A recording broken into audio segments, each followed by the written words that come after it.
Well, as you can see, Joseph joins us now live from Tavistock Square in London. Joseph, that woman you helped that day, did you ever find out who she was? Janine, I didn't. I've often wondered who she was. In fact, the very next day on some of the broadsheets, I saw her in there. She'd given a couple of interviews after she'd spoken to me. So I know that she was okay. And I did try afterwards, once I had her name, to get in contact with her. No luck, though, but I still think about her quite often, not surprisingly. Joseph, often people think of London as a city where people ignore their own neighbours, and yet on that day 10 years ago, people were doing everything they could to help complete strangers.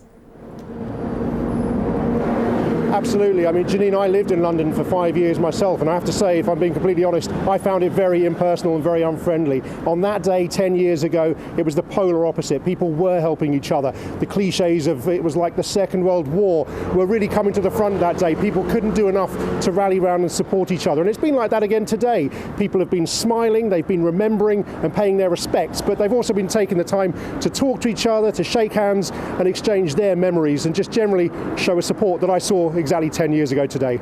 Joseph, thank you very much indeed. Joseph Hall joining us live from Tavistock Square. Well, over in Luton tonight, there's been a march of solidarity through the streets. Our reporter Mike Cartwright is there for us tonight. Mike.